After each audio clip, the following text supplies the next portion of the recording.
MSc. Cuman aku ingin membantu teman-teman untuk memahami MSc lebih cepat dan lebih mudah. Karena juga kan hari ini baru UAB 2 anatomi ya, yang UAB 2 anatomi juga lumayan banyak. Ada sekitar 300-an anak. Jadi ya pasti akan MSc. Begitu juga 2 minggu lagi kan ada UTB 2 MSc kan. Waktunya juga 1 hari, kayak hari Kamisnya UTB 2 Histo, UTB 2-nya MSc hari Jumat. Nah, jadi kita langsung mulai aja dengan soal aku kirim tadi. Yang pertama itu, berikutnya kan salah satu contoh teknologi medikopreneur yang sedang berkembang di Indonesia, kecuali sebenarnya aku kurang setuju sih dengan jawaban MiFID, karena MiFID ini adalah show MiFID, dan itu sedang berkembang di Indonesia saat ini. Cuman setelah aku buka dengan drive cutting, dari tahun 2022 jawaban dari sananya MiFID. Jadi jawaban untuk nomor satu itu E. Sebenarnya untuk vaskular Indonesia itu sendiri adalah produk dari Dokter Diko. Soalnya ini sudah soal Dokter Niko. Yang kedua itu Samsung Health. Samsung Health itu seperti teman-teman tahu itulah aplikasi kesehatan yang berbasis teknologi yang ada dalam aplikasi Samsung. Yang ketiga itu Prakto. Prakto itu adalah mirip Halodoc atau Halo Dokter, cuman itu kurang berkembang saat ini Indonesia sih. Cuman sempat berkembang tahun 2015 atau 2016 gitu, aku cari di YouTube ada juga tentang apa itu Prakto. Mungkin teman-teman boleh cari sendiri. Yang di itu Grab Health. Grab Health itu saya yakin teman-teman tahu ya. Mungkin kita kayak bisa berobat dari Halo Dokter atau Halodoc, nanti Grab-nya yang nganterin ke rumah kita. Jadi itu namanya Grab Health. Yang kedua nomor 2 B, yang kedua berikutnya bukan merupakan suatu digital health ya, pasti brosur, yang lainnya pasti digital health, yaitu menurut saya pemahaman umum. Yang ketiga faktor pendorong keberhasilan kecuali ya ini pasti jawabannya C juga ya, ini pemahaman umum teman-teman juga pastinya. Seperti saya bilang, untuk MSc itu sebenarnya soalnya nggak susah, cuman ada beberapa yang teori harus dihafal, tapi banyakkan pemahaman teman-teman. Nah, yang empat itu berikut adalah ciri-ciri dokter Preno, kecuali D, aspek etika disesuaikan sesuai keadaan. Ini menurut saya kurang tepat kalau disesuaikan dengan sesuai keadaan. Tapi itu ya harusnya ya dengan aspek maksimal. Kalau yang A, cerdik sebagai cendekiawan ya pastinya karena kita dokter harus cerdik. Yang kedua, pencipta peluang ya seperti kalau kita ingat itu di PPT Prof. Bus ada seorang dokter yang menciptakan klinik sampah, yaitu dia menciptakan peluang baru yang belum pernah diciptakan oleh orang sebelumnya.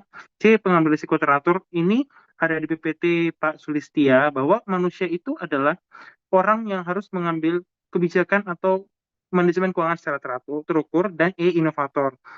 Karena medical social entrepreneurship itulah artinya menciptakan sesuatu yang baru yang belum pernah diciptakan orang lain melalui inovasi-inovasi baru. Yang kelima B, maaf, yang kelima, banyak inovasi peralatan kesehatan didukung oleh teknologi 5G yang memiliki keunggulan sebagai berikut. Ini menurut saya pastinya semua benar, karena latensi atau tingkat kemudahan, kecepatan yang pasti, kapasitas, bandwidth atau jangkauan, serta tentunya dengan teknologi jadi tadi diharapkan dia dapat terhubung ke berbagai alat. Nah, enam, pendekatan perilaku kepemimpinan menganggap bahwa pemimpin yang baik adalah dilahirkan bukan diciptakan. Hal inilah pendekatan kepemimpinan. Untuk ini sebenarnya PPT-nya dari Prof. Saya lupa. Tapi ini saya lihat dari PPT cutting. Coba mungkin kita scroll selanjutnya. Kemarin kan saya sudah coba untuk buat PPT-nya di situ ya. Cuman kayak saya kurang ngerti gitu. Jadi, nah ini jadi menurut PPT dari, wah sepertinya nggak ada. Nanti saya tambahkan. Jadi ada dua teori kepemimpinan. Yang pertama tadi sesuai dengan jawaban soalnya, yaitu saya lupa, pendekatan sifat, dan yang ketiga yang selanjutnya itu adalah pendekatan situasi. Nah, pendekatan sifat ini yang seperti PPT-nya, seperti yang soalnya bilang bahwa dia itu menganggap kepemimpinan itu, pemimpinan baik itu adalah diciptakan, bukan dilahirkan tapi diciptakan. Selanjutnya ada pendekatan sifat situasi, itu membutuhkan kombinasi unik dari pemimpin, pengikut, dan situasinya. Nah, selanjutnya 7. Yang termasuk dalam perencanaan usaha, kecuali menurut saya ini jawabannya E. Kenapa E? Karena untuk strategi itu harus dibutuhkan oleh usaha sendiri, visi juga, visi dan misinya dan tujuan. Tapi harapan ini sepertinya menurut saya itu bukan hanya tentang usaha saja yang memiliki harapan, tapi ya yang lain juga memiliki harapan ya. Ini untuk recordnya,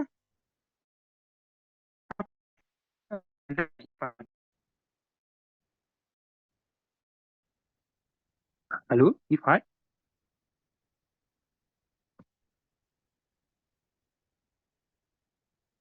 Oh, oke. Terima kasih. Selanjutnya nomor 8. Jika sakit berlanjut hubungi dokter. Nah, menurut saya untuk nomor 8 ini adalah tanggung jawab bisnis untuk mengatasi efek samping penggunaan obat. Seperti kita tahu kan, kalau kita sakit itu ke klinik kan pasti dokternya ngasih obat nih. Nah, pasti dia kayak mengantisipasi kalau misalnya obat ini nggak bekerja atau kayak menimbulkan komplikasi atau penyakit tambahan, pastinya nanti takutnya Pastinya kan pastinya kan nanti mungkin si pasien pasti melapor ke yang lain. Makanya dia bilang hubungi dokter agar mencegah efek samping penggunaan obat tadi. Selanjutnya nomor 9, berikut ada pengaruh kondisi fisik terhadap konsumen. Tension yang benar adalah, nah ini coba kita lihat ke slide yang terakhir. Saya kemarin kebetulan ada ambil dari internet. Nah, jadi menurut hukum Yerkes-Dodson-Loebel, nah bahwa itu optimal arousal dan optimal performance itu ada di tingkat middle. Nah, kalau di tingkat low itu yang ada increasing attention dan interest, sedangkan di high itu adalah performance yang kurang baik karena tingginya harapan atau kecemasan. Jadi itu yang tepat jawabannya di tingkat middle atau di tingkat moderate. Soalnya nomor 10, bisnis model kanvas pertama kali diperkenalkan oleh Alexander Osterwalder. Ini teman-teman pastinya udah baca ya PPT dari Prof. Asra. Yang terakhir di MC itu ada di slide berapa saya lupa. Tapi itu diciptakan oleh Alexander Osterwalder dari Swiss tahun 2010. Nah, sepertinya untuk BMC ini teman-teman udah pernah dapat juga di PDB. Tapi nanti saya akan tekankan lebih lagi ya saat membahas PPT setelah selesai bahas soal-soal. Oke, nomor 11. Terkait dengan prinsip bahwa kepentingan konsumen adalah yang terutama, maka hendaknya ini jawabannya penjual harus hati-hati. Nah, jadi teori itu jawabannya harus hati-hati. Waduh, saya lupa. Nanti saya kirim PPT yang bisa jadi rujukan juga untuk teman-teman. Karena itu saya dapatkan dari PPT Cutting. Jadi saya rasa untuk nomor 11 ini kayaknya nggak dimasukin tahun ini. Tapi mungkin kalau teman-teman yang lain yang pernah ada dapat di PPT dosen yang kita ajarin yang telah saya upload di G Drive, boleh monggo dijelasin. Kayak diingatkan saya. Tapi kemarin saya dapat jawaban nomor 11 ini dari PPT Cutting, karena kan ada juga beberapa dosen cutting yang nggak ngajarin kita. Selanjutnya nomor 12, apa yang masuk dengan challenging orthotics dari 4 pillar of innovation oleh Rowan Gibson? Nah, ini jawabannya menurut saya E. Karena ini yang paling masuk untuk innovation-nya. Kalau yang A kita lihat itu siap untuk bertransformasi hal baru itu kayak kurang kena dibanding kalau kita bandingkan dengan E, dia itu kan pasti bertransformasi membuat hal baru. Nah, dia itu udah dapat yang selanjutnya menyukai tentang sistem risiko pastinya. Kalau kita menyukai tentang membuat hal baru, kita harus menyukai tantangan dan hal-hal yang pasti berisiko. Nah, dan juga karena dia membuat inovasi yang baru, pasti dia menantang masalah apapun di depan dan mengoptimalkan sumber daya yang ada untuk mencapai hasil yang lebih, sehingga jawabannya E. Nomor 13 itu, salah satu kajian teknologi di platform digital e-commerce adalah kemudahan pembayaran, di mana saking mudahnya konsumen tidak menyadari layar pembiayaan. Hal tersebut contohnya adalah ini untuk jawabannya payment gateway. Nah, menurut sumber yang saya cari di Google itu payment gateway adalah e-commerce seperti Shopee, Tokopedia, atau apapun itu yang saya kurang tahu. Tapi soalnya saya tahu itu aja yang menyediakan berbagai jenis alat pembayaran. Nah, kalau kita lihat di Shopee itu kan ada kayak alat pembayaran dari bank, bisa juga Shopee Pay Plus ya. Kebetulan saya nggak pernah pakai cicilan atau pay letter. Nah, kalau kita sadari dengan ada cicilan atau pay letter tadi, pasti kan ada biaya tambahan selain dari biaya pokok dan biaya adminnya. Jadi, konsumen tuh karena mudahnya ada cicilan atau pay letter sehingga nggak numpuk biayanya di akhir, nggak sadar bahwa ada layanan pembiayaan tadi, sehingga jawabannya payment gateway. Nah, kalau untuk mobile banking ini tergantung. Misalnya kalau dia ke sesama bank kan nggak kena biaya tambahannya. Kartu kredit juga nggak, menurut saya nggak juga, karena kartu kredit ini kan pasti disadari konsumen. Dia kan nggak, bukan e-commerce aja, tapi kan kayak yang bukan e-commerce juga bisa edisi ya. Itu bukan e-commerce. Dan kredit pembayaran, kalau kredit perbankan ini bukan e-commerce, tapi kita harus datang langsung ke banknya untuk mengurus kredit. Biasanya itu untuk buat usaha atau beli rumah, KPR, dan lain-lain. Nah, selanjutnya 14, salah satu keuntungan berusaha adalah ini yang ABD ini, dia itu maknanya negatif, sehingga saya pilih C. Karena memiliki pengaturan terhadap perubahan nasib sendiri. Sesuai kalau tadi kita baca di PPT-nya Pak Sulistia itu, bahwa seorang wirausaha itu pasti memiliki usaha di mana uang bekerja untuk dirinya. Pasti ada perubahan nasib dirinya sendiri. Nah, 15, literasi keuangan yang merupakan investasi pasar uang adalah, ini jawabannya tabungan. Nah, yang lain-lain kemarin setelah saya cari di Google ya, mungkin teman-teman yang mungkin lebih paham, bisa jelasin juga jawabannya. Mungkin bukan tabungan, tapi saya cari di Google kemarin itu jawabannya tabungan. Nah, mungkin teman-teman belum tahu ETF itu adalah Exchange Traded Fund. Iya, dan juga menurut sumber yang saya dapat di Google, sukuk ETF, obligasi dan saham itu termasuk pasar modal. Sedangkan tabunganlah pasar uang, sehingga jawaban lebih tepat C. Nah, soalnya nomor 16. Sebenarnya kita itu sebagai dokter, calon dokter, atau dokter pada umumnya punya potensi sebagai dokter trainer. Karena beberapa hal berikut kecuali jawabannya D. Karena kalau yang A, B, C, E itu kan maknanya negatif. 17. Beberapa kondisi eksternal yang membuat kita harus memiliki kemampuan entrepreneurship di bidang kedokteran adalah, ini menurut saya jawabannya semua benar. Karena ada sekarang disrupsi dalam peraturan kesehatan, baru juga praktisi dokternya yang nggak harus langsung ke pasien, baru ada juga sistem reimburse yang awalnya dia ungu atau asuransi sekarang ke BPJS yang saya tahu sih agak lebih sulit dan lebih sedikit, sama model bisnis dari rumah sakit sekarang yang bukan hanya mengandalkan biasa aja tapi kayak home care atau juga bisnis model yang lain. Nah, soalnya nomor 18 ini, apa yang maksud dengan precision medicine? Nah, jadi precision medicine ini yang saya pernah dengar juga dari dosen bioket dan juga saya baca kemarin di Google, itu adalah model pelayanan medis yang dilaksanakan untuk demografi tertentu maupun individu pasien tertentu. Contohnya untuk orang Asia ini, obat apa yang lebih cocok dibandingkan dengan orang Amerika. Atau juga misalnya untuk si X, obat apa yang lebih cocok berdasarkan gen atau DNA yang diambil, atau juga riwayat penyakitnya dibandingkan dengan pasien si Y. Nah, 19. Berikut adalah konsep dari 4 lenses of innovation disebutkan oleh Rowan Gibson kembali. Kecuali ini menurut saya jawabannya meningkatkan produksi. Nah, kalau menantang ortodoks kebiasaan itu kan pasti benar ya. Konsep inovasi yang B, memahami kebutuhan customer ya pasti, karena kita harus memahami value yang diinginkan oleh customer. C, mengikuti tren baru ya pasti juga. Dan E, juga mengoptimalkan sedia yang ada untuk mengatasi keterbatasan yang ada. Nah, 20 juga soalnya sama. 21 itu pasti sebelum kita berusaha harus membuat perencanaan. Nah, menurut co-founder Ciputra Group, Bapak Ciputra, ada 3 filosofi untuk menjadi entrepreneurship. Dan ini menurut saya pasti mungkin kemungkinan besar ada besok, yaitu adalah profesionalisme, integritas, dan jiwa entrepreneurship. Kalau kita pilih nomor yang A, menurut saya bagi seorang profesional pasti mampu memimpin dirinya. Integritas itu juga ada, sama profesionalisme juga. Kalau integrasi itu kurang, karena diingkatkan di sini kan harusnya entrepreneurship ya. Jadi, oh oke, maaf ya, aku pelanin. Karena oke aku pelanin. Jadi menurut saya untuk yang 22 ini kita boleh coret yang A, C, dan D. Soalnya kita bisa pilih B dan E. Nah, kalau orangnya kreatif itu belum tentu profesional dalam mengatasinya. Jadi saya lebih pilih E dan jawabannya E. Profesionalisme, integritas, dan jiwa entrepreneurship. Selanjutnya nomor 23, kepentingan pelanggan harus dinomorsatukan karena produsen memiliki informasi yang lebih baik merupakan fokus dari itu teori perhatian semestinya. Nah, ini saya dapatkan di PPTK 8/10 kaki, nanti boleh saya tambahkan di drive Iris. Cuman sebenarnya itu adalah ini. Teori perhatian semestinya atau due care theory. Jadi, konsumen dan produsen tidak dianggap setara, tapi konsumen di sini adalah pihak yang lemah. Oleh karena itu, kepentingan kita sebagai konsumen harus dinomorsatukan karena produsen memiliki informasi yang lebih banyak, atau itu disebut sebagai caveat emptor. Hendaklah penjual berhati-hati kepada konsumennya. Jadi jawabannya itulah konsumen. Ya, oke. Teori perhatian semestinya.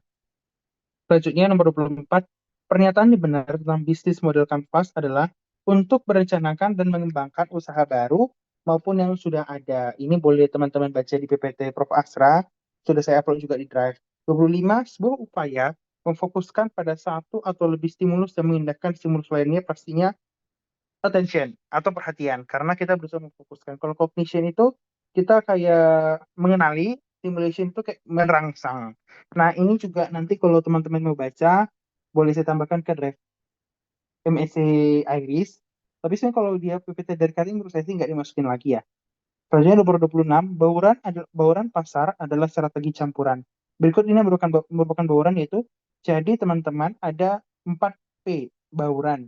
Itu produknya, produsen, promotion, promosi dari produk itu, price, harga, dan place, tempat atau distribusi. Sehingga yang kurang tepat dari jawaban itu adalah C, strategi investasi. Nah, saya nomor 27 teman-teman. Berikut yang masuk dengan konsep digital health adalah. Nah, jadi kalau di sini kita bisa analisis yang paling tepat jawaban adalah D. Karena konsep digital health ini kita harus mampu mengembangkan kesehatan dengan mengembangkan perkembangan ilmu teknologi informasi dan komunikasi. Kalau kita lihat ke opsi A, itu dia kurang tepat karena itu bukanlah konsep digital health untuk mengembangkan kesehatan dari stem cell. B juga itu kurang tepat dan C juga kurang tepat dan E juga menurut saya kurang tepat. Jadi lebih tepat itu D karena ada kata kunci itu ilmu teknologi informasi dan komunikasi. Selanjutnya, apa yang termasuk dalam section desirable pada bisnis model Canvas? Ini rujukannya boleh teman-teman baca di PPT Prof. Asra yang udah saya upload juga. Jadi desirable itu adalah keinginan. Nah, apa sih yang diinginkan customer? Pasti kalau kita sebagai orang yang ingin beli sesuatu ya kayak beli apa gitu, pasti kita ingin lihat apa sih yang bisa tawarkan value dari produk itu. Misalnya kayak teman kita itu apa ya? Danusan risol mentai itu paling laris kan. Risol mentai itu risol mentai itu sangat realis karena penjual risol mentai mampu menawarkan konsep yang berbeda dengan teman-teman yang lain. Saya belum pernah beli sih memang, tapi saya lihat itu dia warnanya unik, rasanya juga enak. Jadi paling tepat jawabannya value, value apa tadi ya? Saya lupa. Eh, value propositions. Sedang banyak kasus penipuan ini. Berikutnya contoh inklusi keuangan. Jadi, teman-teman, inklusi keuangan itulah ketersediaan akses masyarakat terhadap jasa keuangan yang ada saat ini. Nah, kalau kita kenal jasa keuangan saat ini itu paling tepat di penawaran reksadana dengan mobile banking. Kalau yang A itu menurut saya kurang tepat, donasi di masjid dengan QR code, karena itu bukan terkait dengan jasa keuangan. Yang C itu sebenarnya tepat terkait dengan jasa keuangan, tapi itu bukan saat ini, tapi tarik tunai itu udah kayak udah dari berapa dekade yang lalu. Sewa sepeda motor itu nggak berkaitan dan itu juga sangat tidak berkaitan. Yang D itu sangat tidak berkaitan sehingga jawabannya penawaran reksadana dengan mobile banking. Nah, selanjutnya adalah 30. 30 dikatakan stimulus exposure yang merangsang proses perseptual. Nah, untuk ini perseptual itu lah kayak kita itu mematahui atau merasa atau mengetahui mengenal apa yang ditawarkan. Pastinya kalau kita ingin mengetahui itu kita harus tahu bagaimana baunya, bagaimana kita memandang ketika kita mungkin sentuhan dan juga apa yang kita dengar sehingga jawabannya semua benar. 31. Di bawah inilah permasalahan yang sedang dikembangkan inovasinya dalam bentuk digital health kecuali. Pastinya itu nggak paling tepat itu B, empati. Kalau kesehatan sosial itu pastinya sedang dikembangkan dengan precision medicine. Kalau yang medical record itu juga sedang dikembangkan. Kalau untuk komunikasi kesehatan juga sedang dikembangkan, bisa dengan Alodoc atau yang contohnya bentuk-bentuk yang lain. Dan Itu E, kan penjadwalan undangannya kan satu arah. Nah, jauhnya kan satu arah. Kalau waktu berangkatnya deket aja dari berangkat. Iya. Oh iya. Iya. Coba nanti ya. Ya, bentar. Maksudnya. Nggak ada boleh. Waktu berangkatnya cepat aja. Cuma karena baik, saya lanjutkan. Dan untuk penjadwalan kunjungan medis ini, menurut saya itu dia ini bisa dilaksanakan secara online atau juga kayak inovasi-inovasi yang lain mungkin bakal dikembangkan ke depannya. Jadi kurang tepat itu B, empati. Pada pembayaran digital e-konsum ini untuk soalnya tadi sama seperti yang sudah kita bahas sebelumnya, 33. Tingginya angka pencurian ini juga sama. Oke. Boleh untuk Muftiansa nanti saya berikan. Namun saya berikan nanti PPT yang menurut saya memang sesuai, tapi ada yang nggak sesuai juga saya dapat dari Google.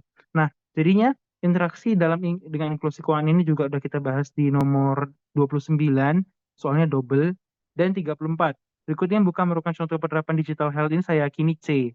Memberikan pamflet kepada pengunjung Car Free Day tentang gawat darurat. Oke, untuk nomor 35, ciri-ciri orang yang berpikir out of the box bagian entrepreneur kecuali pasti sebagai orang yang ingin berpikir di luar biasanya, kita harus melakukan diskusi terlebih dahulu dengan orang-orang lain yang kita rasa berpengalaman untuk mengetahui kemungkinan lain. Kita juga harus melihat masalah dari sisi yang lain. Mungkin ada orang menganggap bahwa masalah X tidak dapat diatasi dengan solusi A. Tapi ada yang menganggap bahwa bisa diciptakan solusi baru untuk mengatasi masalah tersebut. Kita juga harus selalu melihat alternatif lain seperti yang katakan sebelumnya, dan kita harus menganggap pasti dalam menciptakan inovasi atau wirausaha itu ada kegagalan yang mungkin terjadi, tapi kemungkinan besar terjadi. Jadi kita harus menganggap itu adalah bagian dari kesuksesan. Sehingga jawabannya itu adalah kesimpulan selalu yang utama. Untuk PPT-nya yang saya rasa ada di PPT, mungkin PPT cutting setelah saya bilang tadi, nanti saya boleh cantumkan juga di drive Iris. Di era digital ini, faktor apakah yang mempengaruhi seorang berbelanja online? Menurut saya ini yang paling tidak mempengaruhi itulah mahal. Kalau untuk kenyamanan pasti sangat mempengaruhi karena kita dapat dengan mudah belanja online, kesediaan produk dan jasa juga karena dapat kita terima dari berbagai produsen. Kelengkapan informasi pastinya lengkap karena kalau kita misalnya di Shopee itu kita lihat bisa berapa ukurannya, mereknya apa, bahannya apa, tinggi kayak spesifik ukurannya kayak lebar dada, panjang dadanya berapa, dan lain-lainnya. Dan juga efisiensi biaya dan waktu. Sehingga jawaban yang paling tidak tepat itu menurut saya mahal. Nah, nomor 37. Miller's Rule mengatakan bahwa informasi bisa ditangkap dalam satu waktu sebanyak. Nah, ini kemarin saya dapat dari Google ya. Cutting juga setelah saya lihat itu soalnya ini kayaknya udah sering juga. Dah, saya dapatkan itu 5 sampai 9. Jadi dia itu 7 plus minus. 7 kurang 2, 5. Dan 7 plus 2, 9.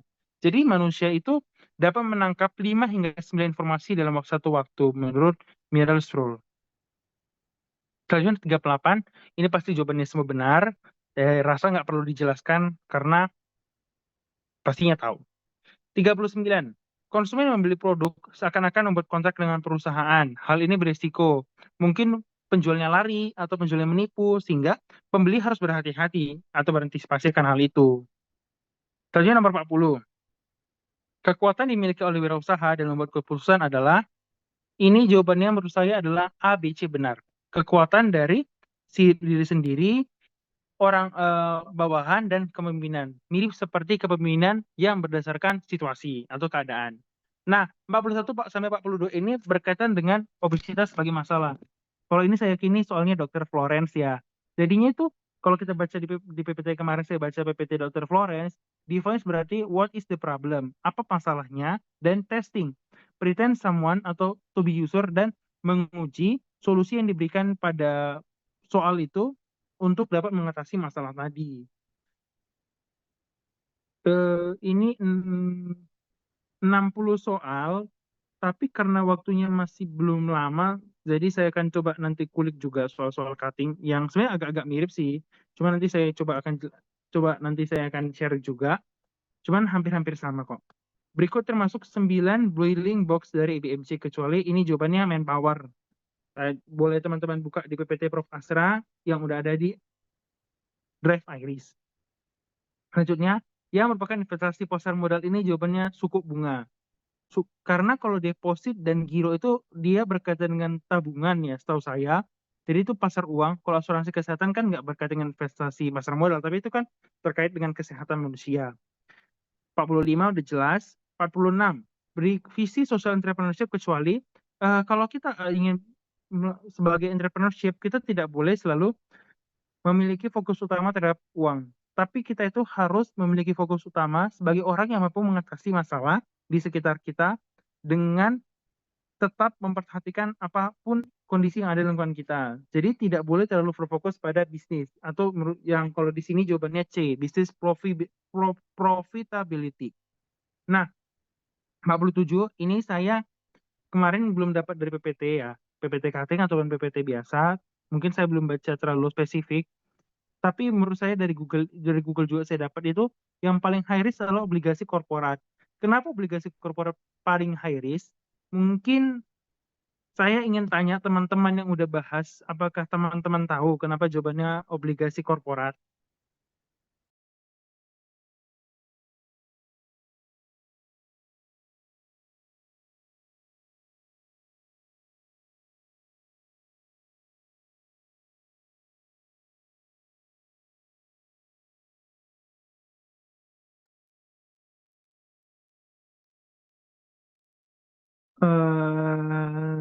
Ada yang bilang soalnya kayak saham itu nggak bisa menentukan bisnis bisa untung atau ruginya. Nah, sebenarnya jawabannya itu karena kalau korporat, ya benar, Timothy benar. Karena korporat bisa aja rugi karena penyelenggara obligasinya perusahaan. Nah, jadi kan kalau kayak contohnya dia itu menginvestasikan uangnya, ini titik ini siapa banyak banget titik. Karena memang dalam pasar modal itu urutannya adalah pasar uang, obligasi dan saham. Nah, jadi kalau yang saya dapat di Google ya, obligasi korporat ini high risk karena dia itu kan dari perusahaan, bisa aja perusahaannya pilot atau bangkrut sehingga kita nggak dapat keuntungan dari situ. Kalau sukuk dan ori ini dari pemerintah, ori itu juga ori itu obligasi juga, tapi dia langsung dari pemerintah, tapi dia itu jenisnya low to moderate high risk. Nah, kalau deposito low risk dan low risk karena dia tabungan dan reksadana pasar uang itu low risk. Mungkin teman-teman boleh cari di Google juga. Nanti saya carikin nanti kalau mau atau yang mau ingin mencari lebih lanjut boleh cari dari Google juga. Karena kemarin saya dapat informasinya dari Google. Beruntunnya benar dari proses design thinking adalah yaitu pertama kita harus empati. Kita melihat kondisi yang ada di sekitar lingkungan kita, kita define, kita kayak menyimpulkan apa sih yang mau kita ciptakan. Ideation, berarti kita membuat ide-ide tentang eh ini titik ini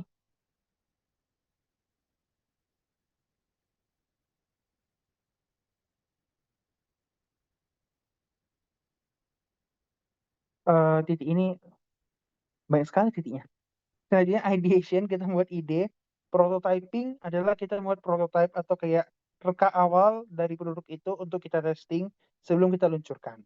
Nah, base principle of medical social entrepreneurship, dari namanya aja udah jelas, medical, economic, entrepreneur, dan social, socio. 50 cukup jelas, 51 cukup jelas, 52 cukup jelas. Untuk 52 ini teman-teman boleh buka PPT Dr. Florence. Di situ udah sangat jelas dan rinci apa sih masing-masing tahap dari empati apa, define apa, ideation apa, prototyping apa, testing apa.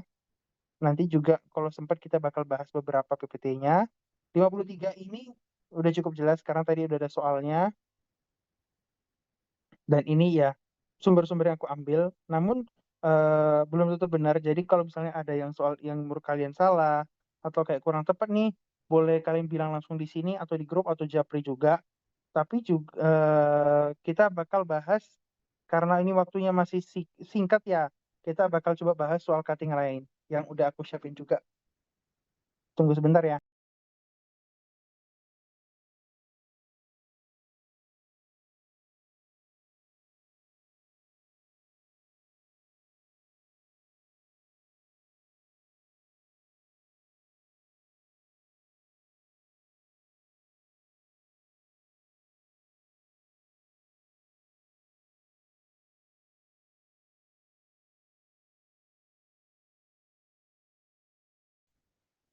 Soal-soal ini saya ambil dari Sternum. Sternum itu angkatan 2001 ya.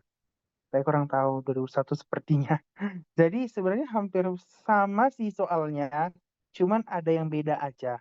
Untuk nomor satu itu cukup sama, nomor dua, oke nanti aku kirim ke grup ya, Chelsea Felicia NIM 020.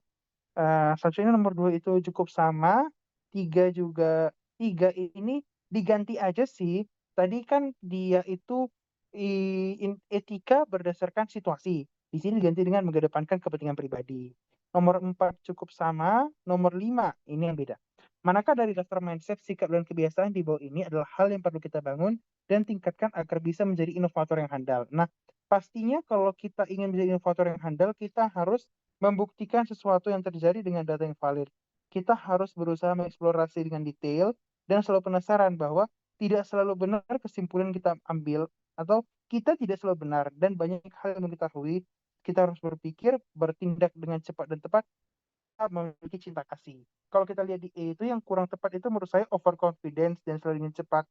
Karena kalau overconfidence itu jatuhnya nanti jadi tidak baik. Karena menurut saya menurut surah Al-Baqarah. Nanti kita juga bakal bahas PPT-nya karena ada PPT yang menurut saya berkaitan dengan ayat Al-Quran. saya lupa, ada 2 ayat Al-Qur'an yang menurut saya bisa jadi rujukan. Dikatakan bahwa manusia di situ adalah yang paling baik adalah orang yang bermanfaat bagi orang lain. Dia tidak terlalu meninggikan tapi malah rendah hati.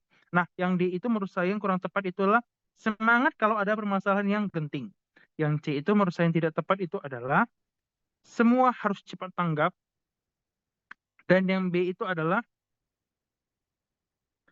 dia kurang spesifik seperti yang A. Karena berpikiran terbuka itu belum tentu kita mau membuktikannya dengan yang valid juga. Sedangkan yang A itu menurut saya udah kayak benar-benar spesifik gitu, kayak kena gitu, kayak apa sih yang ditanyain dari soalnya. Nomor 6 ini menurut saya udah cukup jelas, karena sebagai technopreneurship itu penting untuk mengetahui perkembangan teknologi, kita juga bakal menciptakan lapangan kerja.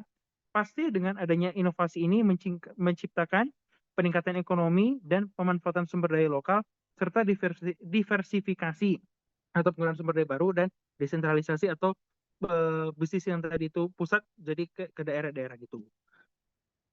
Nomor 7 cukup jelas.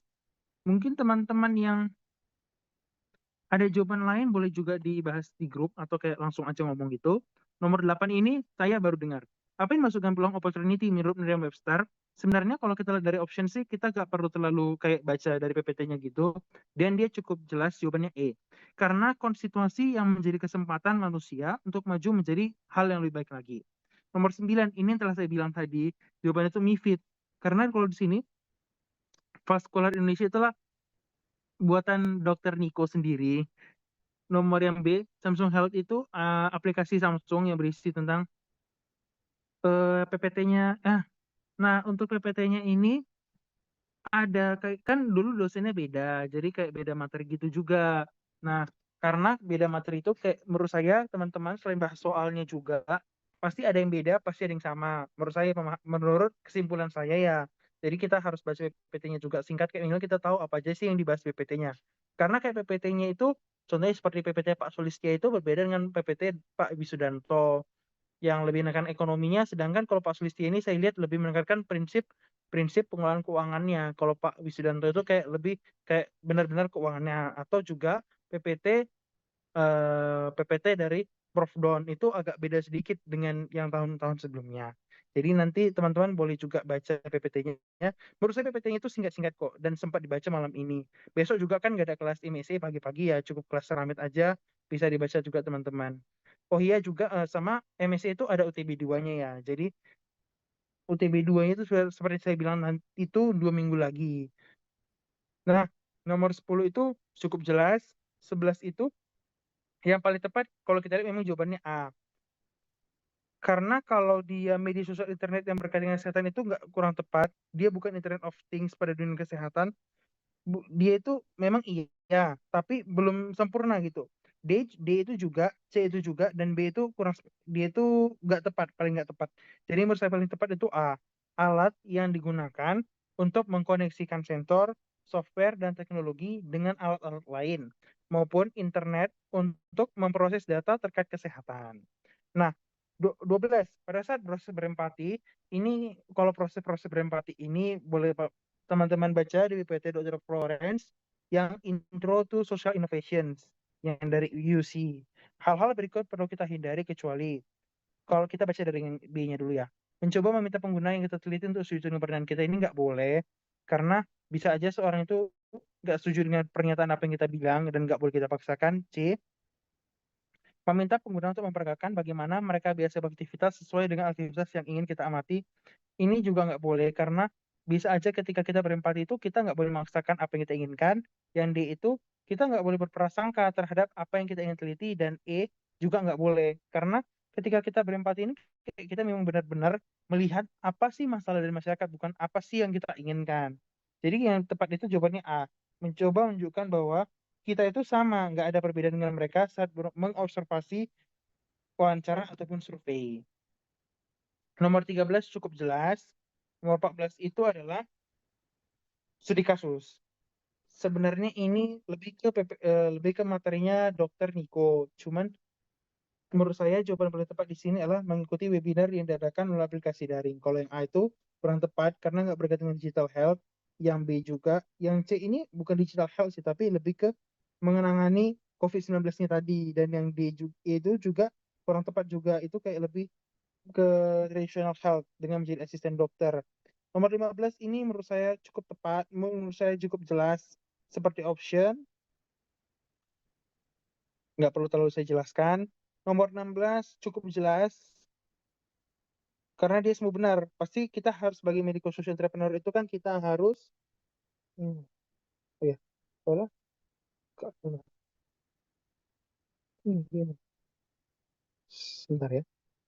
Karena kalau kita sebagai seorang medical social entrepreneur itu kan kita harus meningkatkan pengetahuan masyarakat mengenai pilihan karir sebagai dokter sekaligus entrepreneur.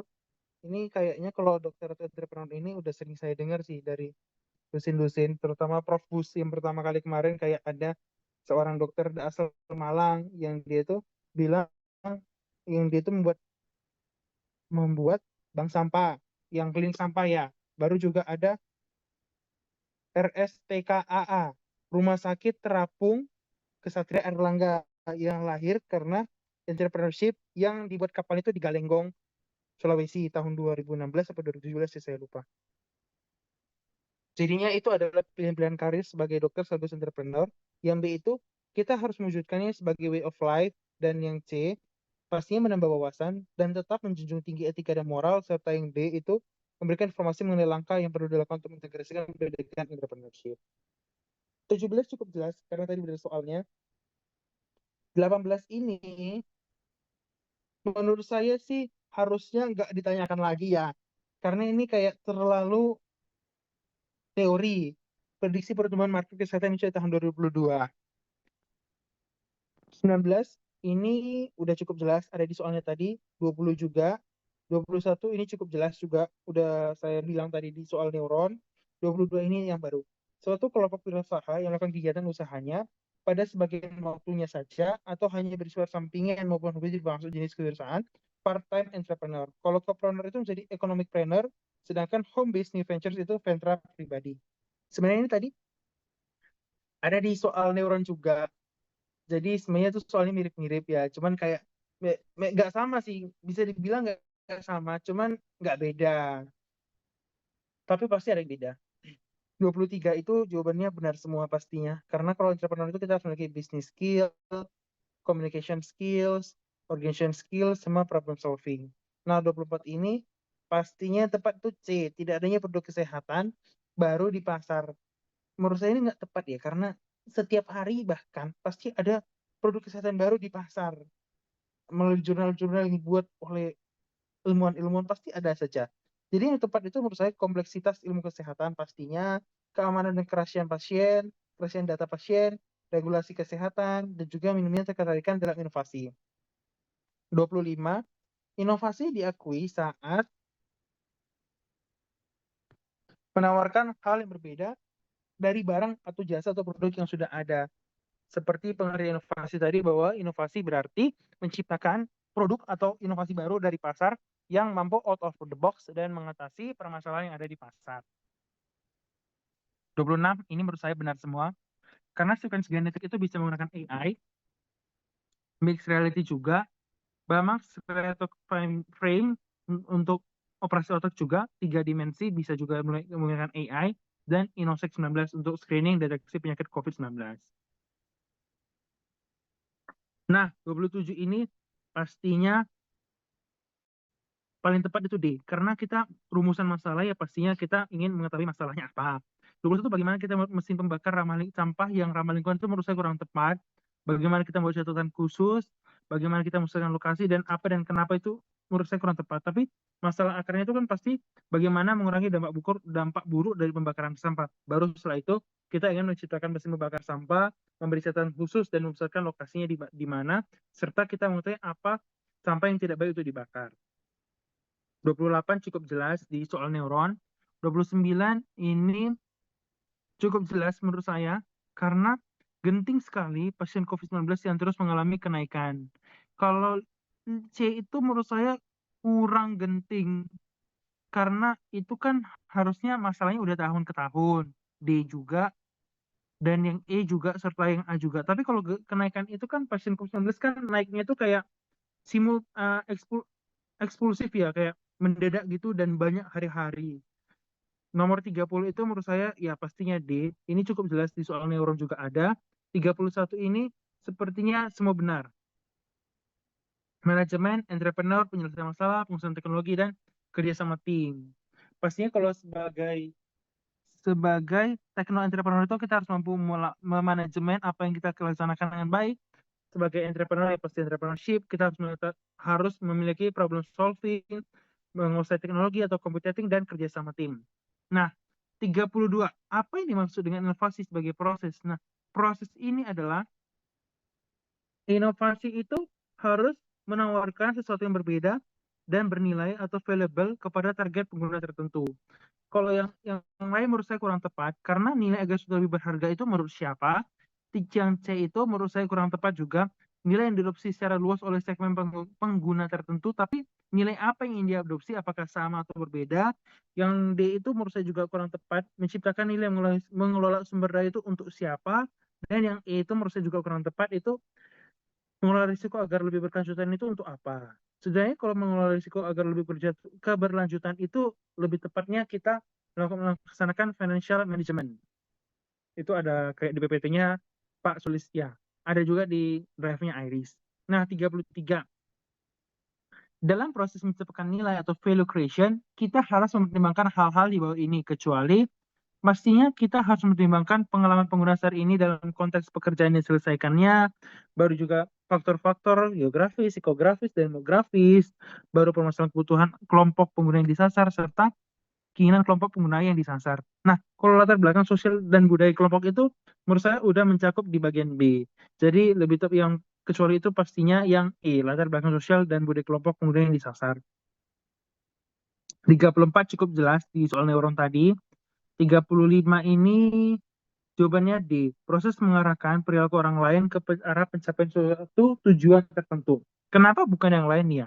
Karena kalau menjadi penguasa bagi orang lain itu untuk apa sih kita menjadi pemimpin? Kayak dia nggak ada mencakup tujuannya, dan juga yang B itu juga sama, yang C juga sama, dan yang E itu dia bagaimana kita membentuk perilaku orang lain itu pasti harus kita arahkan. Jadi lebih tepatnya jawabannya D.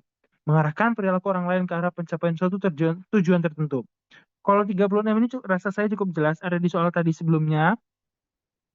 37. Proses berpikir dan bertindak bagi orang dengan growth mindset itu pastinya saya akan menggunakan strategi yang berbeda.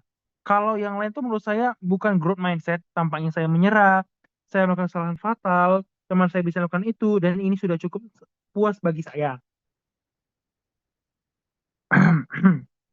Kalau teman saya bisa melakukan itu, berarti kita mindsetnya belum besar. Kayak kita nganggap, oh kan udah ada, ngapain kita kembangkan lagi. Tampaknya saya menyerah dan saya melakukan kesalahan fatal itu, kayak kita langsung mengambil kesimpulan akhir. Dan ini sudah cukup puas saya, ini sudah cukup, saya sudah puas, itu juga saya anggap dia sudah mengambil keputusan akhir, kesimpulan. Padahal sebenarnya dia nggak boleh mengambil kesimpulan akhir, tapi mungkin ada yang kurang bisa dikembangkan kembali. Jadi paling tepat itu saya akan menggunakan strategi yang berbeda. 38 ini cukup jelas, sudah ada di soal neuron. 39 ini menurut saya juga cukup jelas. Telemedicine, telesurgery, monitor, health. Jadi jawabannya semua benar. Nah, apa saja kekuatan utama menurut saya dalam membuat keputusan? Pastinya kekuatan dalam diri sendiri atau entrepreneur dan kekuatan dalam situasi kepemimpinan.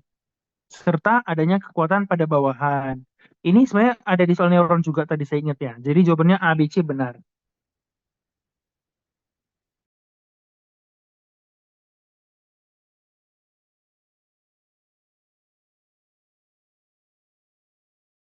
Selanjutnya, nomor 41, berikut merupakan visi dari social entrepreneurs. Pastinya yang tepat itu environmental sustainability, dia mampu mengelola sumber daya alam dengan melakukan diversifikasi tanpa merusak lingkungan, healthy living, dan bagi masyarakat.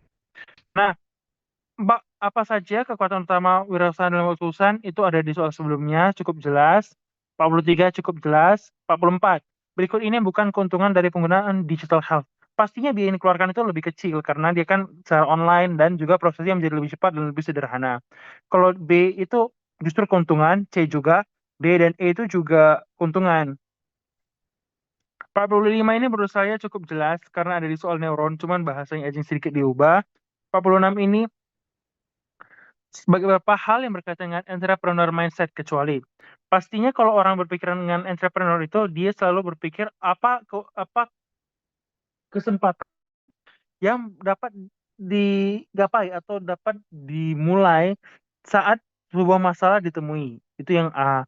Selalu dia pasti mengandalkan pola pikir imajinatif atau kayak dia berandai-andai, berimajinasi terlebih dahulu dibandingkan pengetahuan atau kesimpulan awalnya semata.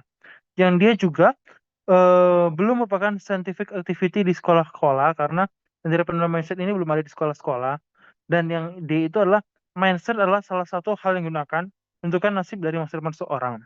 Nah, kalau yang itu mindset sudah diubah itu justru susah jadi entrepreneur mindset ya, karena mindset itu kayak dia nggak berkembang, kayak dia menganggap saya sudah cukup puas atau saya sudah menyerah atau teman saya sudah melaksanakannya kok, jadi saya ngapain lagi, sehingga mindsetnya sudah diubah menjadi faktor keluarga dari keluarga yang menentukan. Itu justru mindset itu bukan dari faktor keturunan, melainkan mindset adalah pikiran yang dapat dikembangkan oleh orang itu sendiri.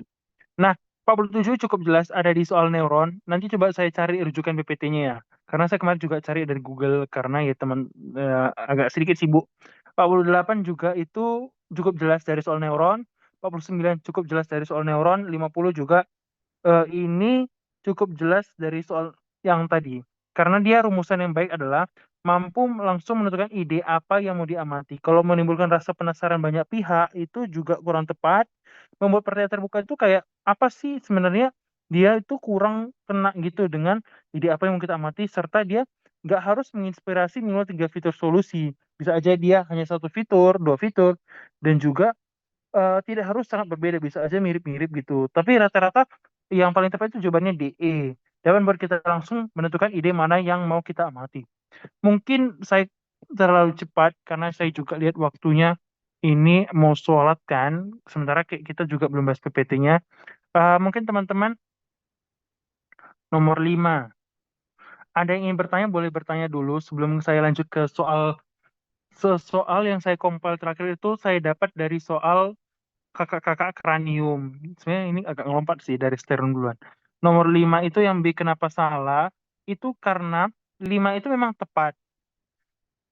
Tapi tepatnya kurang sempurna dibandingkan A. Kalau kita baca ya, yang A, membuktikan sesuatu dengan data yang valid, berusaha mengeksplorasi dengan detail dan selalu penasaran, dan menganggap kita tidak selalu benar, banyak hal yang belum kita ketahui, berpikir dan bertindak dengan cepat dan tepat, serta memiliki cinta kasih.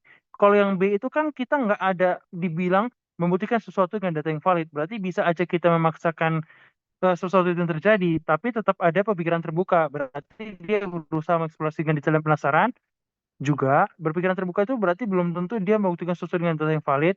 Baru banyak yang belum kita juga ada di soal yang A, berpikir bertindak dan cepat itu juga di soal A, tapi orangnya tidak memiliki cinta kasih. Bagaimana orang yang tidak memiliki cinta kasih itu mampu menjadi inovator yang handal? Bisa aja dia akhirnya merusak lingkungan atau membuat not healthy living dan juga dia tidak berdampak bagi sesamanya. Menurut saya begitu. Apakah mungkin ada yang mau disanggah atau mau ditambah gitu, teman-teman?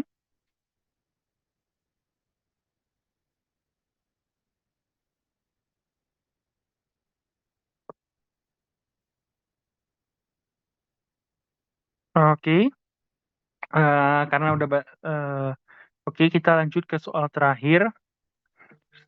Sebenarnya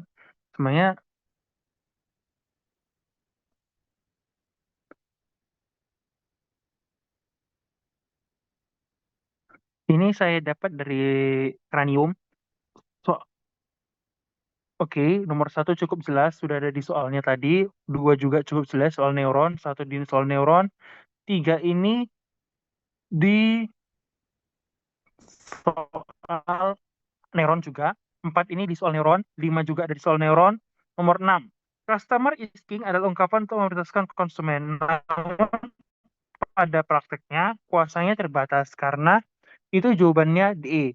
daya beli dan lemahnya pengetahuan dari seseorang. Karena kalau daya beli orangnya itu kurang juga dalam beli suatu barang, pastinya nggak bisa kita paksakan, dan pengetahuan dari masyarakat tentang suatu barang itu kurang juga, pasti nggak akan kita bisa paksakan untuk orang tersebut membeli barang itu.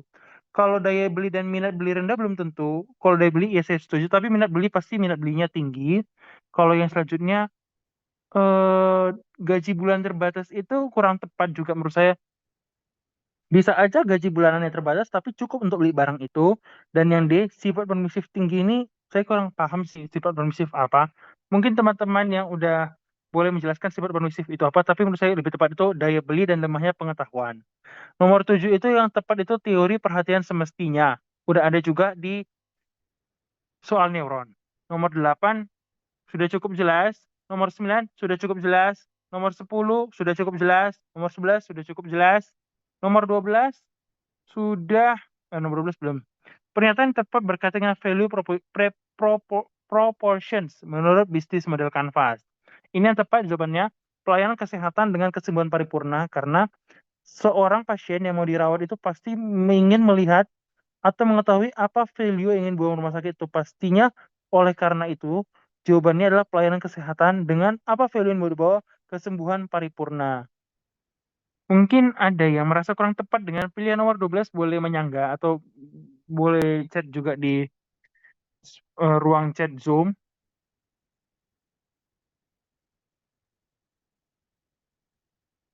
Oke, nomor 13. Seseorang membuat aplikasi pencatat nutrisi ibu hamil. Dilakukan percobaan pada 10 ibu hamil dan aplikasi dianggap membantu. Inventor membuat akun Instagram untuk aplikasi dan menjadikan jumlah followers sebagai indikator keberhasilan. Setelah beberapa saat, pengguna aplikasi menurun dan kemudian tidak berjalan. Apa masalah dari aplikasi tersebut? Yang ini terjadi karena evaluasi dari aplikasi itu nggak berjalan, dan literasinya tidak berjalan. Artinya jumlah penggunanya itu menurun karena nggak ada evaluasi dari aplikasi yang mungkin kurang tepat atau dapat diperbaiki, sehingga orang-orang nggak suka menggunakan aplikasinya. Kalau itu menurut saya nggak tepat, karena dia itu mampu menyelesaikan masalah yang ada kepada sebuah ibu hamil tadi. Baru dahap define itu juga nggak tepat, karena dia pasti, bagaimana kita mengatasinya kan udah ada terbukti dari aplikasi tadi. Indikator keberhasilan tidak sejalan dengan tujuan, ya pastinya menurut saya indikator keberhasilan ini sebenarnya juga kurang tepat. Tapi paling tepat pasti evaluasi dari aplikasinya. Kalau indikator keberhasilan ini kan pastinya bisa juga iya, karena kalau kita bayangkan ya, kayak kita membuat suatu barang atau kayak kita membuka suatu proker gitu, indikator keberhasilan ini kan pasti semakin banyak orang yang mengikuti proker tersebut. Ya, orangnya merujuk pada banyak orang yang follow IG-nya. Nah, pasti dari nge-follow IG-nya, orang itu berharap banyak orang menggunakan aplikasinya. Dan yang A, user testing dilakukan pada pengguna yang diinginkan, menurut saya juga tidak. Karena ini kan digunakan untuk aplikasi pencatat nutrisi ibu hamil dan dilaksanakan kepada 10 ibu hamil. Jadi paling tepat itu jawabannya B. 14 sudah cukup jelas di soal neuron, 15 juga sudah cukup jelas di soal yang sebelumnya. Nomor 16 ini jawabannya strategi investasi. Ini nggak tepat, kurang 3 optionnya, tapi sudah cukup jelas di soal neuron. 17 sudah cukup jelas di soal neuron. Nomor 18 sudah cukup jelas di soal neuron. 19. Buat deteksi berat badan. Suruh nemuin yang mana define. Ini saya udah cukup jelas di soal neuron tadi ya. Dia menggunakan metode diamond shape dalam menentukan define. Nah, untuk teman-teman yang ingin mencari tahu, mungkin kan karena juga mau ada yang mau istirahat tadi setelah UAP 2, boleh teman-teman baca di drive MSI kita di PPT Dr. Florence. Nomor 20 ini dia udah cukup jelas di soal neuron. 21 sudah cukup jelas soal neuron. 22 sudah cukup jelas soal neuron. 23 juga sudah cukup jelas. 24 ini sudah cukup jelas di soal neuron. 25 ini sudah cukup jelas di soal sternum. 26 itu 26 sudah cukup jelas di soalnya, saya lupa, sternum atau neuron. 27 ini sudah cukup jelas di soal neuron. Nomor 28 ini dia sudah cukup jelas soal sternum. Nomor 29 sudah cukup jelas di soalnya sternum. 30 juga sudah cukup jelas soal sternum. 31 juga sama. 32 juga sama. 33 juga ini sama. Iya benar. 34 ini juga sama, 35 ini juga sama, 36 juga sama, 37 juga sama. 38 ini saya agak ragu ya kok ditanyakan gitu ya. Cuman kan di soal neuron nggak ditanyakan lagi ya. Jadi kayak kemungkinan besar nggak ditanyakan.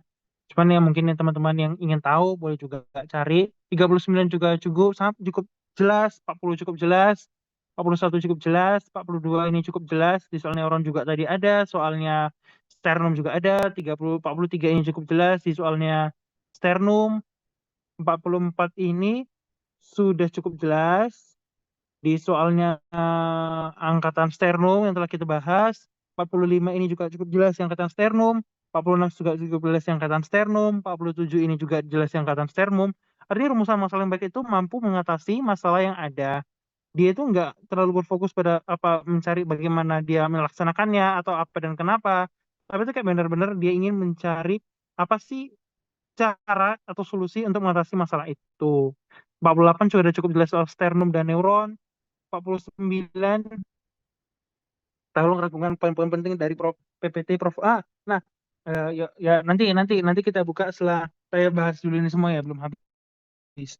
40 sudah cukup jelas soal sternum, 50 sudah cukup jelas di soal sternum, 40 51 juga, 52 juga, 53 ini sudah cukup jelas di soal sternum, 54 juga, 55 juga, 56 juga, 57 juga, 58 ini jawabannya pendekatan sifat. Nah, ini dia PPT-nya. Cuma saya juga belum dapat PPT yang mana. Jadi ada dua pendekatan, itu pendekatan sifat dan pendekatan situasi. Nanti boleh saya kirim juga ke teman-teman kompilannya. 59 cukup jelas, 50, 60 juga cukup jelas, 61 juga cukup jelas, 62 cukup jelas, 63 cukup jelas, 64 ini cukup jelas. Ini kok banyak ya? 65 cukup jelas, tadi ada soal neuron. 66 ini cukup jelas, ada di soal sternum. 67 juga di soal neuron. 68 di soal sternum dan neuron. 69 ini cukup jelas di soal neuron, dan 70 cukup jelas soal neuron. Sebenarnya untuk soalnya tuh dia mirip-mirip menurut saya, cuman ada beberapa yang memang diganti kayak, jadi nggak bisa dibilang soalnya baru atau soalnya lama. Jadi teman-teman boleh juga yang ada senggang malam ini boleh juga baca soal dari angkatan neuron dan angkatan sternum serta angkatan kranium. Nanti saya boleh kirim setelah Zoom ini kepada teman-teman di grup kedokteran. Ini coba saya buka, tadi ada yang minta tolong rangkumkan PPT Dr. Florence yang 144 slide itu. Namun sebelumnya, apakah ada teman-teman yang ingin bertanya atau mungkin yang saya bilang kurang jelas atau kayak aku belum paham nih di nomor berapa gitu, boleh juga monggo langsung disampaikan di raise hand atau juga langsung speak out atau juga di chat di kolom kolom ini. Saya lagi nyari PPT-nya.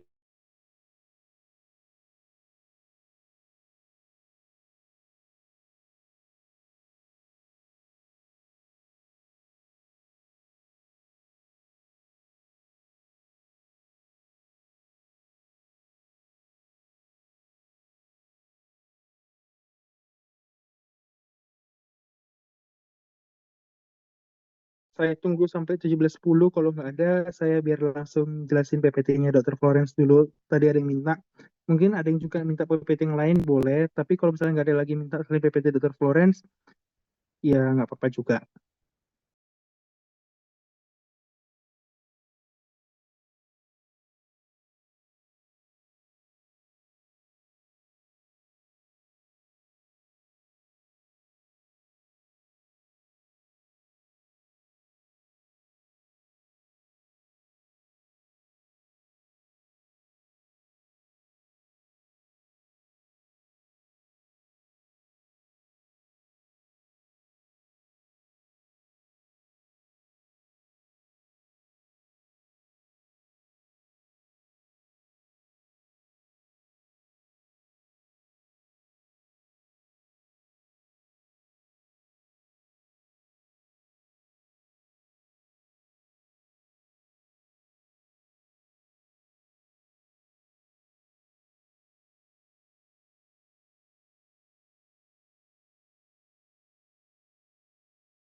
karena nggak ada yang nanya lagi, saya langsung jelasin PPT Dr. Flores aja.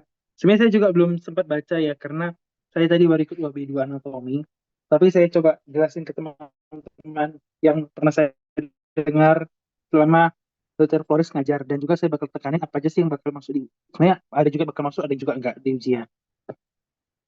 Ini nggak kurang penting. Ini kurang penting.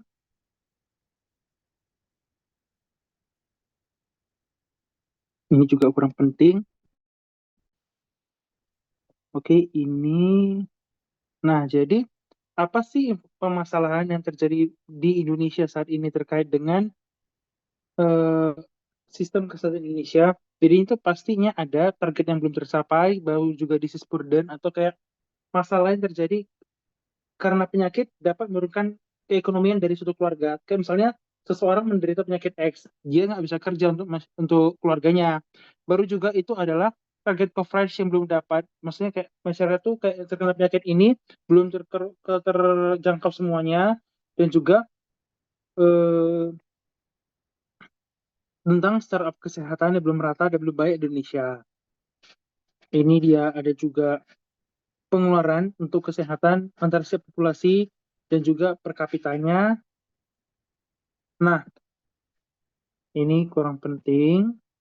Nih, jadi apa sih itu sosial? Sosial itu artinya berkenan dengan masyarakat. Baru oleh karenanya memerlukan ada komunikasi dalam usaha menunjang apa yang pun yang diinginkan masyarakat. Dia juga itu pastinya memperhatikan kepentingan umum, mungkin juga bisa untuk membantu masalah-masalah yang di kepentingan yang ada di daerah mereka sendiri atau juga di Indonesia atau juga ya mungkin untuk dunia gitu. Selanjutnya ini kurang penting. Ini kurang penting. Nah, jadi sosial itu berbeda dengan sosialisme karena sosialisme itu artinya kita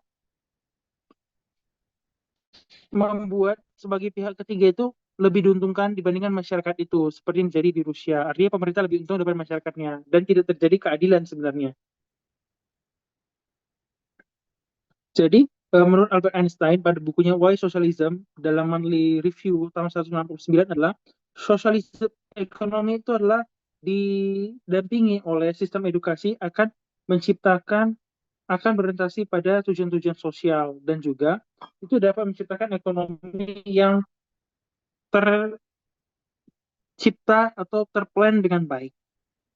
Oke, next slide. Nah, jadi apa sih entrepreneurship? Entrepreneurship atau wirausaha swasta itu artinya orang yang pandai berbakat mengenali produk baru, menentukan cara produksi baru, menyusun operasi untuk pengadaan produk baru, serta memasarkan dan mengatur permodalan operasinya. Ini merupakan KBBI. Ya, ini sebenarnya kurang penting sih menurut saya teman-teman, kayak ya boleh baca sekilas aja.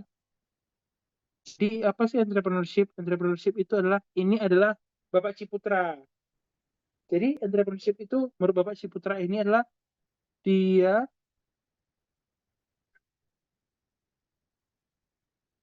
oh iya iya iya iya titik nanti saya SS nanti saya pindahkan slide-slide nggak penting ya biar lebih sedikit. Jadi entrepreneurship itu berarti menurut Pak Ciputra pada cerita ini dia mampu mengubah sesuatu yang buruk di masyarakat dengan solusi baru yang mampu menghasilkan emas dan dengan cara yang jujur, profesional dan inovatif. Nah, contohnya ada seorang direktur rumah sakit Dr. Stomo. Menurut teman-teman itu adalah government entrepreneur atau social entrepreneur? Coba dijawab di grup, di kolom chat atau langsung.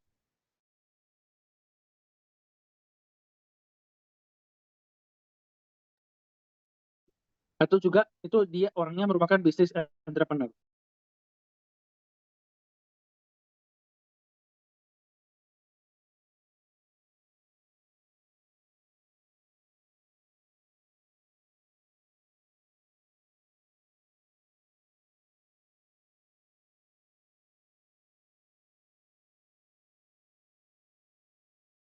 Nah, yang paling tepat tadi itu jawaban dari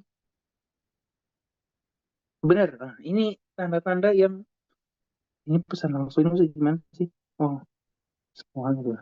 Nah, yang tepat ini jawaban dari Devin Farrell. Mana ya? Nah, artinya Devin Farrell sudah membaca ya.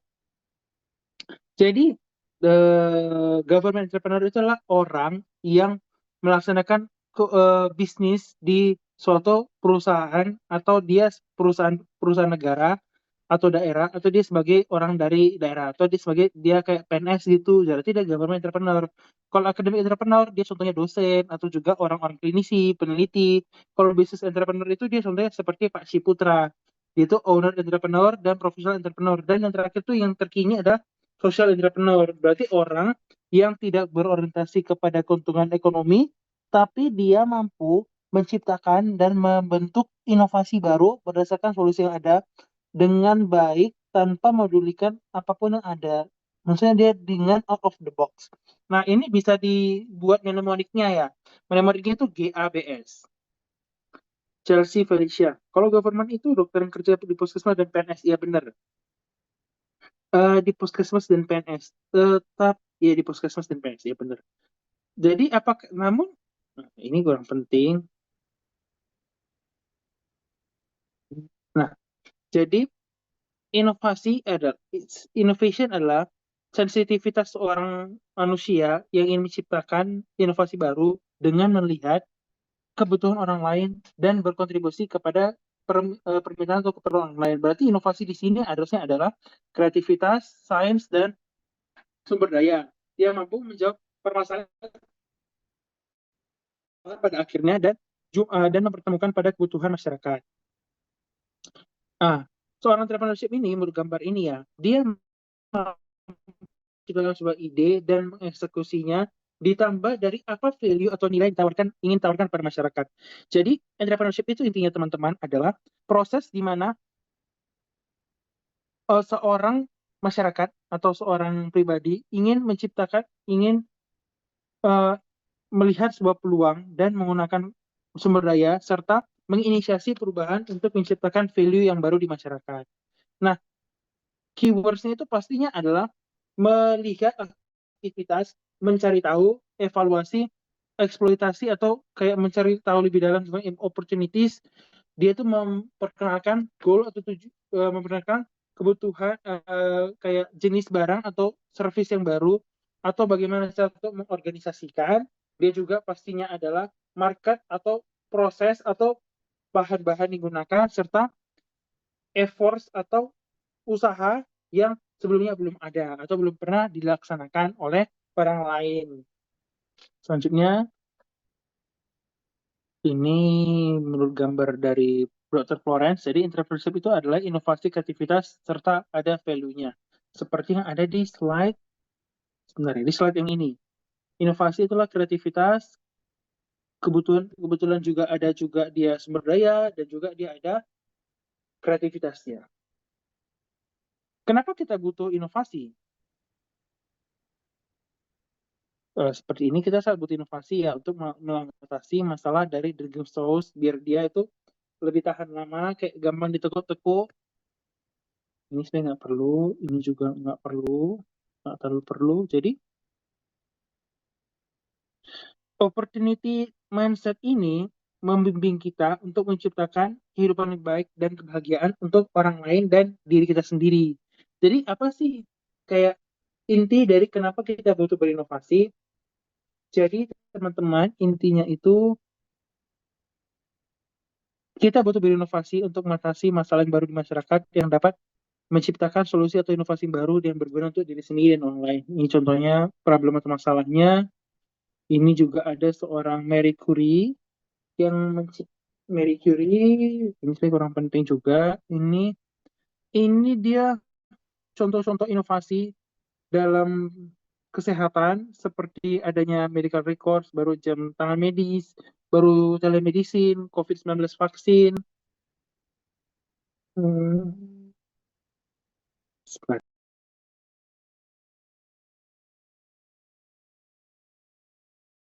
Penting. Jadi entrepreneur itu tidak sama dengan berusaha atau berdagang. Karena kita tidak fokus pada bisnis atau uangnya aja, tapi kita fokus pada menciptakan value melalui masalah yang kita lihat di masyarakat sebagai sebuah opportunity atau kayak peluang, mengambil aksi atas respon itu, serta telah mempertimbangkan risiko-risiko yang akan kita hadapi. Nah, users itu adalah kayak pelanggan itu, users itu seperti pelanggan atau adalah individu yang berekspektasi dapat menerima keuntungan saat menggunakan produk atau jasa yang kita miliki. Nah, ini adalah remindernya yang menurut saya juga penting untuk dihafal teman-teman. Nanti saya akan pisahkan lagi ya, yang mana penting nggak penting, karena BPJS terlalu panjang memang. Before itu, pastinya barangnya belum pernah diciptakan, kurang menguntungkan, terbatas, perlu waktu, diproses dengan waktu yang lama, tidak environmental friendly, tidak acceptable secara kultural, tidak tidak sesuai dengan hukum, dan tidak friendly user. Tapi dia, setelah kita menciptakan inovasi tadi, diharapkan dia tuh terjangkau, tidak terbatas, tersedia selalu, mudah digunakan, mudah dipakai, eco-friendly, culture-friendly, dan peacekeeping. Nah, ini ada di soalnya tadi. Cuman soalnya tadi kayak lebih sederhana gitu bahasanya. Jadi kayak kurang kita perlu baca PPT-nya ya.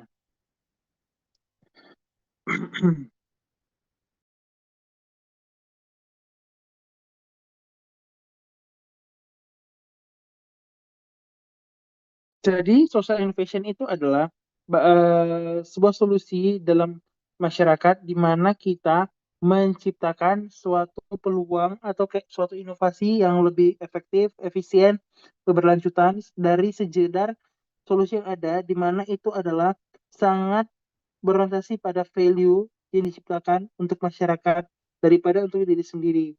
Proses penciptaan itu mensecure atau mengunci kepentingan dan mengimplementasikan solusi untuk kebutuhan sosial. Ini contohnya social entrepreneur Indonesia. Nggak perlu dihapal juga sih. Yang tadi itu. Maaf. Ini, ini juga. Ini juga. Ini Pak Ciputra.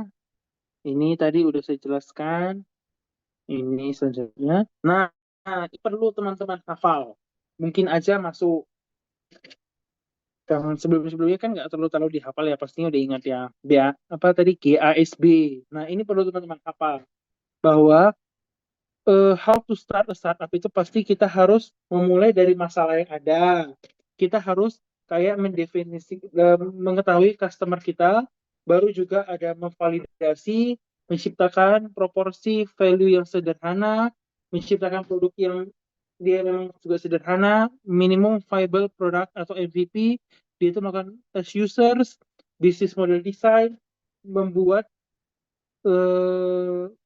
struktur legal, hukum, dan juga tim hukum, serta kita dapat mengeskalasinya setelah produk itu memang benar-benar sesuai dengan kebutuhan masyarakat dan pasar yang kita tuju. Nah, kalau metodenya ini biasanya basis model design itu sama kayak dengan BMC itu sebenarnya hampir-hampir mirip ya. Karena dia tujuannya kan untuk dapat mengetahui apa sebenarnya yang diinginkan masyarakat melalui value proposition atau designment yang diinginkan oleh tadi, serta apa yang kita bawa kepada masyarakat. Chelsea Felicia. Nah, common methods itu adalah design thinking, jobs to be done, scamper, evacuation, GPS, based on Van Gundy framework, DICE, dan lain-lain. Mungkin teman-teman boleh hafal juga ini. Contohnya yang ini contoh-contohnya. Ini juga pastinya harusnya udah tahu dari yang tadi ada kayak keterangan-keterangannya. Ini juga udah tahu. Ini sebenarnya perlu juga. Ini scampers, metode scampers adalah bagaimana metode untuk dapat mengatasi masalah dengan menciptakan solusi kreatif, yaitu ada substitute, combine, adapt, modify, put together, use, eliminate, dan reverse. Boleh juga dihafal kalau yang scamper menurut saya. Baru yang ini, saya nggak perlu kalau yang ini juga enggak. Ini sebenarnya boleh juga dihafal ya. Mass finding, divide, converge, sebenarnya dihafal kayak poin-poin pentingnya aja. Itu ini juga ini nggak perlu. Nah, ini DICE juga perlu mungkin perlu dihafal. Kayak DICE itu apa sih? Design, Innovate, Creativity, Entrepreneurship. Nanti saya compile kok yang mana perlu dihafal. Nah, how to expand your imagination, ini nggak perlu. Ini nggak perlu. Ini juga.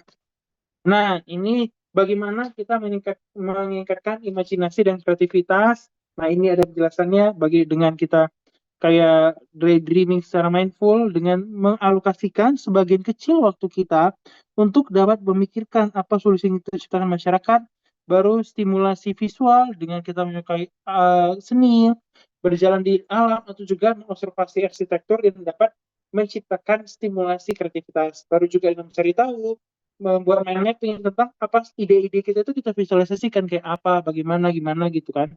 Harusnya mind mapping udah tahu gimana ya. Creative play juga kita seek impression from diverse sources karena kita ingin menciptakan imagination creativity, menciptakan produk pasti kita perlu seek inspiration serta creative visualizations.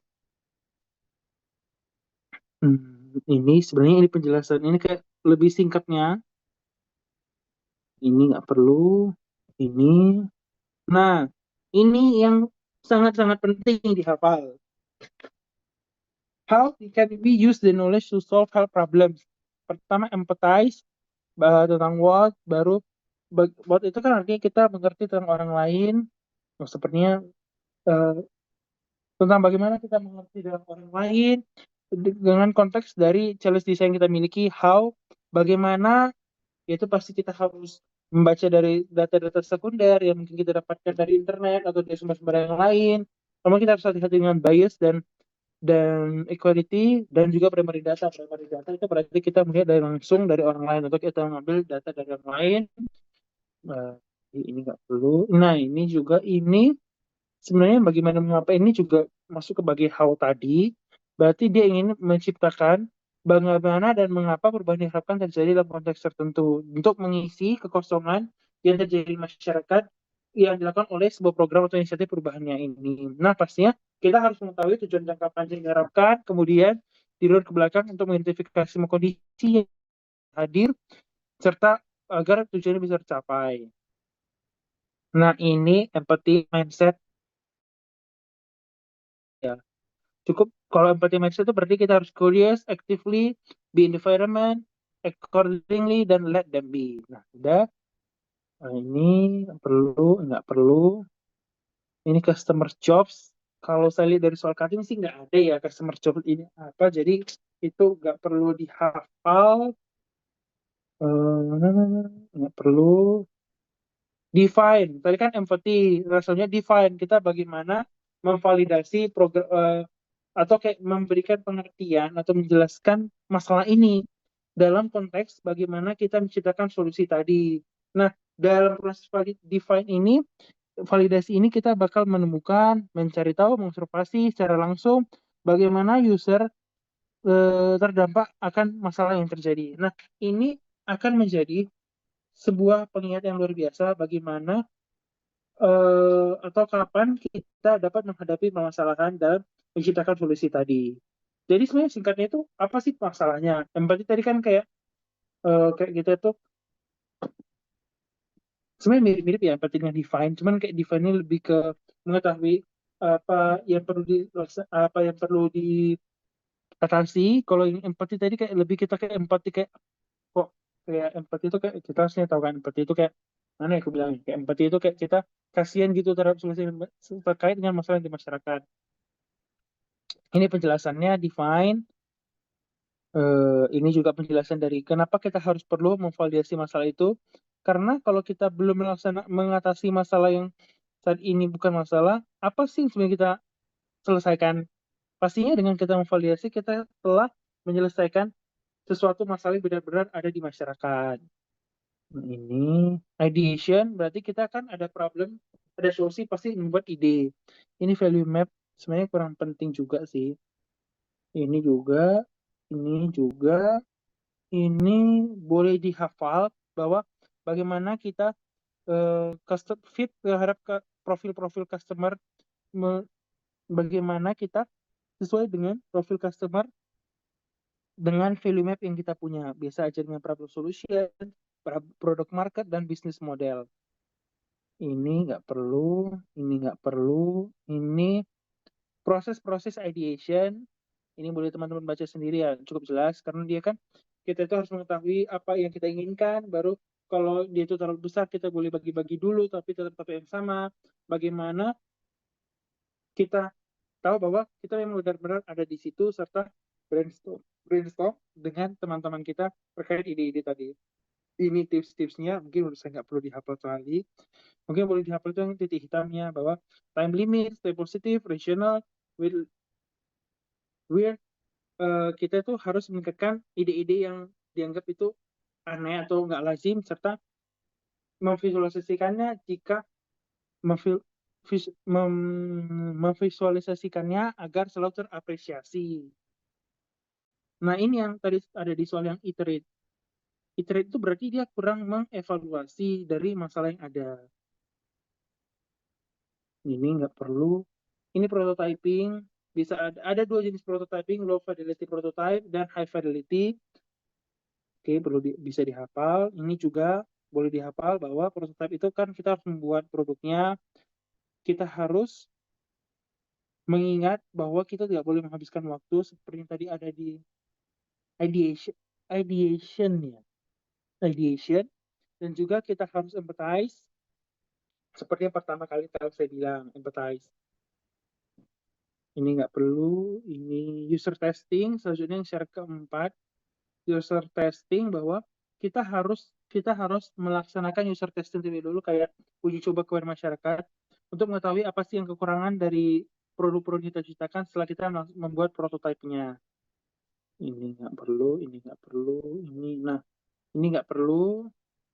Ini penjelasan dari prototyping itu kita akan kayak melihat apakah telehealth ini benar-benar perfect atau sempurna di masyarakat. Nah, makanya itu perlu iteration untuk dapat menerima feedback dari masyarakat dan perlunya feedback tadi agar programnya dapat terus berlanjut. Ini contoh produknya, ini contoh produknya. Ini dia penjelasannya, ini juga sama, nanti saya akan hilangkan aja yang kurang tepat penting menurut saya ya. Ini sebenarnya kurang penting juga. Ini kurang penting. Ini penjelasannya, user testing gimana, ini nggak. Belum, nggak usah. Nggak usah. Yang selanjutnya ada iterating. Sebenarnya iterating tadi kan udah dibahas ya. Cuman itu tahap yang berbeda ternyata.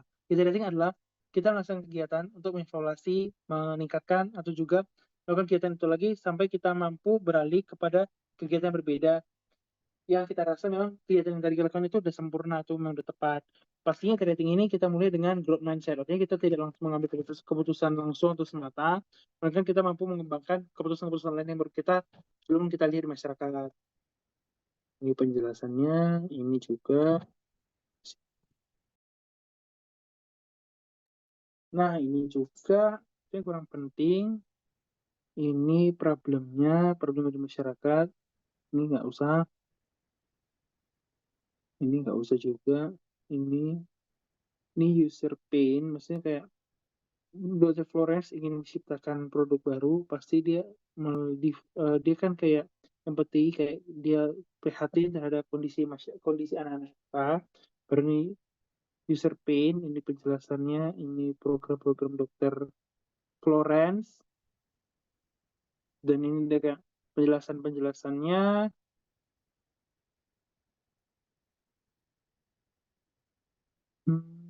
Udah, sebenarnya PPT Dr. Florence sudah sampai situ aja sih, cuman kayaknya ada yang belum masuk di sini. Yang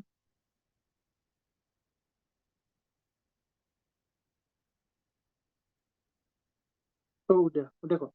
Udah. Eh, materi Dr. Flores ujian udah saya jelaskan tadi ternyata.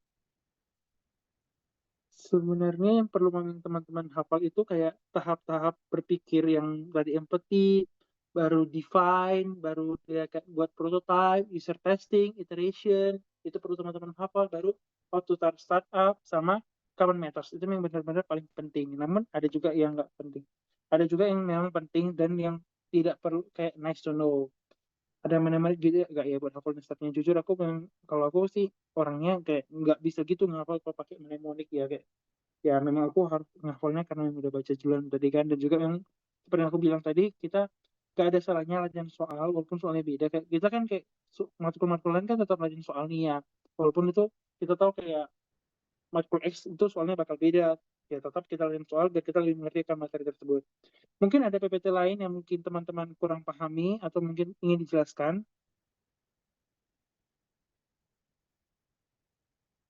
Saya tunggu sampai 17.40.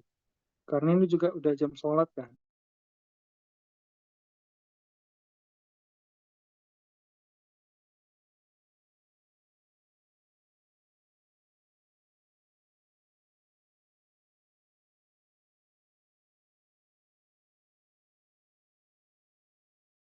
Karena di sini banyak yang udah respon oke. Sebenarnya aku walaupun walaupun kayak memberikan sedikit ilmuku, aku juga belum yakin bagaimana hasilku besok. Tapi aku berusaha yang terbaik. Aku juga berharap dan berdoa teman-teman semuanya minimal TM semuanya ya. Minimal TM semuanya besok. Kalaupun ya jatuh-jatuh BM, jangan ada yang WM karena MS ini benar-benar sangat mudah. Sangat mudah kayak kalau kita baca soalnya tadi kan kayak 80% kayak pemahaman, 20% teori. Pastinya amin amin. Ini sangat bagus ini penikmat MS ini siapapun ini sangat baik ini tadi pasti pastinya teman-teman itu harusnya bisa. Untuk sekilas saja saya rasa harus recordnya kayaknya boleh dihentikan Ifat biar nggak kepanjangan.